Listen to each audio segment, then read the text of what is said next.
السلام علیکم، آپ دیکھ رہے ہیں بولڈ نیوز، میں ہوں مونس رضا اور میں ہوں شمائل ارشد۔ سرحد پار سے ہونے والی دہشت گردی کو ریاست پوری طاقت سے کچل دے گی، دشمن ایجنسیوں کے نیٹ ورکس ناکام ہوں گے۔ Chief of army staff field marshal Syed Asim Munir نے دشمنوں کو کڑی وارننگ دے دی۔ سرحد پار سے ہونے والی دہشت گردی کو ریاست کی پوری طاقت سے کچلا جائے گا۔ دشمن انٹیلیجنس ایجنسیز کی نیٹ ورکس کی پاکستان کو غیر مستحکم کرنے کی تمام کوششیں ناکام ہوں گی۔ فیلڈ مارشل سید عاصم منیر نے دشمن کو وارننگ دے دی۔ نیشنل ڈیفنس یونیورسٹی اسلام آباد کے دورے کے موقع پر سیکیورٹی اینڈ وار کورس کے گریجویٹنگ افسران سے خطاب میں کہا کہ دشمن کی پراکسیز اور سہولت کاروں کی محفوظ پناہ گاہوں کو مکمل طور پر نیست و نابود کیا جائے گا۔ آرمی چیف نے کہا کہ پاک افواج جدید چیلنجز سے نمٹنے کے لیے آپریشنل حکمت عملی کو مزید مضبوط بنا رہی ہے۔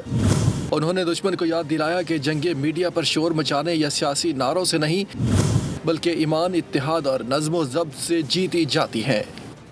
بلوچستان میں دہشت گردی کے پیچھے فٹال ہندوستان ہے، ان کا بلوچت سے کوئی تعلق نہیں ہے۔ پاکستان کے امن اور استحکام کو نقصان پہنچانے والے عناصر اور سہولت کاروں کو انجام تک پہنچایا جائے گا۔ D G I S P R lieutenant general Ahmed Sharif Chaudhry کی اہم نیوز کانفرنس کہا، 4 روز کے دوران بلوچستان میں دہشت گردی کے 3 بڑے واقعات پیش آئے۔ زیارت میں پولیس چیک پوسٹوں، منگی ڈیم کوئٹہ پمپنگ اسٹیشن کے علاقے میں معصوم شہریوں کو نشانہ بنایا گیا۔ سیکیورٹی فورسز نے زیارت میں کارروائی کرتے ہوئے 15 خوارج کو ہلاک کر دیا۔ مجموعی طور پر 54 دہشت گرد جہنم واصل ہو چکے۔ دہشت گرد حملوں میں بلوچستان کے 18 بہادر سپوت شہید ہوئے۔ Who is doing it؟ یہ کروا رہا ہے ہندوستان، یہ فطرہ ہندوستان ہے، ان کا بلوچیت سے بلوچستان سے کوئی تعلق نہیں ہے، کیونکہ آپ کو پتہ ہے کہ بلوچستان پاکستان کی جان ہے، آن ہے اور شان ہے، کیونکہ آپ کو پتہ ہے کہ بلوچستان کی خوشحالی ایک حقیقت ہے جس کو کوئی نہیں بدل سکتا۔ We have resolve and clarity. This armed forces under the leadership of the Field Marshal has absolute clarity, under the political guidance of the government has absolute clarity what to do with them. We will hunt you and we will hurt you everywhere. وہ جو 18 جوان تھے بلوچستان کے بہادر سپوت، ان کو شہید کر دیے۔ ڈیم والا یہ جو واقعہ ہے منگی کا، یہ جو Ziarat Mangi check post, police check post میں ہمارے 9 بہادر پولیس کے لڑکے شہید ہوئے، آج 18 تو ٹوٹل 27، اور خارجی جو ان سے ہیں وہ 15۔ اس دن وہ چیک پوسٹ میں لڑکے تھے، left that place, 15 were there and 11 we have confirmed, تو یہ 26 ان کے خارجی مارے گئے۔ 2 آپریشنز جو ان سے ہیں ہم نے کیے ہیں آج، ایک خاران میں جہاں پر 6 اور دالبندین میں جہاں پہ 8، یہ دونوں فتنہ ہندوستان کے دہشت گرد مارے گئے۔ 54 دہشت گرد جو ان سے ہیں جو ہمارے پاس کنفرمڈ ہیں، ڈیڈ باڈیز جو کہ جہنم حاصل ہوئی ہیں۔ 3 میں نے آپ کو بڑے آپریشنز بتائے، تو ٹوٹل ہماری جو شہادتیں ہیں وہ 42 قیمتی جانیں اس ملک کی اللہ تعالیٰ کو۔ D G I S P R lieutenant general Ahmed Sharif Chaudhry کا کہنا ہے کہ کراچی میں رینجرز پر حملے میں ملوث 4 میں سے 3 دہشت گرد افغانی تھے۔ یہ کراچی میں آپ نے حال ہی میں یہ جو آپریشن ہوا جہاں پہ انہوں نے وہ رینجرز کی ایک انسٹالیشن پہ، ورک شاپ پہ اٹیک کیا، 4 حملہ آور تھے، 3 اس میں افغانی تھے۔ The whole planning, whole equipping, everything was done from Afghanistan. کہ آپ کو پاکستان کی عزت، پاکستان کی ترقی سے پرابلم ہے؟ وہ یہ بتا رہی ہے کہ ان تمام انلیگل افغانیز کو ہم اٹھا کے باہر پھینکیں گے تو ان کو پرابلم ہوتی ہے۔ یہ کوئی اس دنیا میں کوئی مائی کا لال پیدا نہیں ہوا جو ریاست پاکستان کو ڈٹر کر سکتا ہو۔ یہ آپ کے خیال میں یہ جو واقعات ہو رہے ہیں اینڈ ملٹیپل لوکیشنز، یہ ایسے ہی ہوئے جا رہے ہیں، انکوآرڈینیٹڈ ہے۔ No, there is a scheme behind it, there is a master mind behind it, and there is an intent behind it, and there is a logistics behind it, there is an operational sequence behind it, جس میں جو facilitation ہے وہ افغان طالبان رجیم provide کر رہا ہے، man power وہ provide کر رہا ہے۔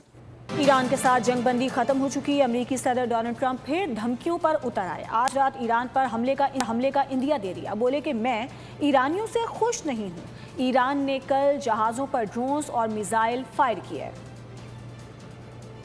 آج رات ممکنہ طور پر پراپرٹی اہداف کو نشانہ بنائیں گے۔ ایران 47 برس سے مشرق وسطیٰ کا غنڈہ بنا ہوا ہے۔ ایرانیوں کا یہ رویہ بہت برا ہے۔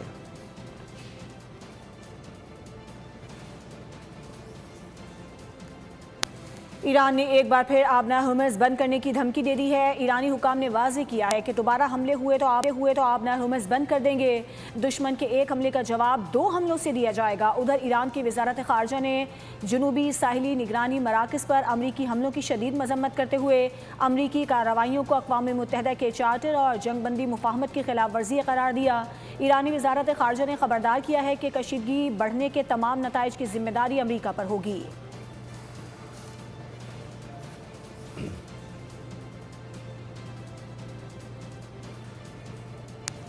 امریکہ نے مذاکراتی نشست کے دوران ایک بار پھر ایران پر بم برسا دیے۔ امریکی فوج نے 3 آئل ٹینکرز پر حملوں کا الزام لگا کر ایران کے 80 سے زائد فوجی اہداف کو نشانہ بنا ڈالا۔ ایران کے 80 سے زائد اہداف کو نشانہ بنایا گیا۔ جزیرہ کشم، خار سرک اور بندر عباس دھماکوں سے گونج اٹھے۔ ایران نے امریکی حملوں میں 8 اہلکاروں کی شہادت کی تصدیق کر دی۔ ایران نے بھی امریکی حملوں کا بھرپور جواب دیا۔ بحرین اور کویت میں امریکی فوجی اڈوں سمیت 85 مقامات پر حملے کر دیے۔ صدر مسعود پزشکیان ایران کا دورہ مختصر کر کے واپس تہران پہنچ گئے۔ امریکہ کا ایران پر جہازوں کو نشانہ بنانے کا الزام، ایران کے 80 سے زائد فوجی اہداف پر حملے، ایران کا بھی امریکہ پر پلٹ کر وار، خطے میں کشیدگی بڑھ گئی۔ امریکی سیٹ کام کے مطابق سیرے کے بندر عباس اور کشم کو نشانہ بنایا گیا۔ بمباری کے بعد بندر عباس سے آگ کے شعلے اور دھوئیں کے کالے بادل اٹھتے دکھائی دیے۔ سیٹ کام نے کہا تہران کو اپنے اقدامات کی قیمت چکانا ہوگی۔ ایران نے بھی امریکی حملوں کا بھرپور جواب دیا۔ امریکی فوجی اڈوں سمیت 85 مقامات کو نشانہ بنایا گیا۔ ایرانی پاسداران انقلاب نے بیان میں کہا کہ ایران اپنے ہرمز میں امریکی مداخلت کی اجازت نہیں دے گا۔ امریکی حملوں کا تباہ کن جواب دیا جائے گا۔ ہرمز میں تجارتی جہازوں، تیل بردار ٹینکرز کے لیے محفوظ راستہ صرف وہی ہوگا جس کا تعین ایران کرے گا۔ اور اب خبر یہ ہے کہ شارجہ سے کراچی آنے والے K2 ایئر ویز کے کارگو طیارے کا ملبہ مل گیا ہے۔ پاک بحریہ اور PMSA کا سرچ آپریشن 12 گھنٹے تک جاری رہا۔ طیارے کا ملبہ ارماڑہ کے ساحل سے 53 ناٹیکل مائل جنوب میں ملا۔ مزید شواہد اور عملے کے ارکان کی تلاش کے لیے سمندر میں ریسکیو کارروائیاں جاری ہیں۔ پاک بحریہ اور PMSA کے بحری اور فضائی اثاثے سرچ آپریشن میں مصروف ہیں۔ پاک بحریہ اور PMSA کا کامیاب سرچ آپریشن، K2 ایئر ویز کے کارگو طیارے کا ملبہ مل گیا۔ کارگو طیارہ شارجہ سے کراچی آ رہا تھا۔ پاک بحریہ اور PMSA کا سرچ آپریشن 12 گھنٹے جاری رہا۔ طیارے کا ملبہ اور ماڑا کے ساحل سے 53 ناٹیکل مائل جنوب میں ملا۔ مزید شواہد اور عملے کے ارکان کی تلاشی کے لیے سمندر میں ریسکیو کارروائیاں جاری ہے۔ پاک بحریہ اور PMSA کے بحری اور فضائی اثاثے سرچ آپریشن میں مصروف ہے۔ بوئنگ 737 کارگو طیارہ دوران پرواز لاپتہ ہوا۔ طیارے میں pilot Rizwan Idrees, first officer Faisal Mahmood, load master Taufiq Khan, engineers عارف صدیقی اور محمد حامد سوار تھے۔ لاپتہ طیارے کی تلاش کے لیے پاک فضائیہ کا ساب طیارہ، پاکستان نیوی کے ATR طیارے، جنگی جہاز PNS ذوالفقار اور PNS حورین سمیت نیشنل شپنگ کارپوریشن کے تجارتی جہاز بھی آپریشن میں حصہ لے رہے ہیں۔ سبسکرائب کریں اور بیل دبائیں تاکہ کوئی خبر رہ نہ جائے۔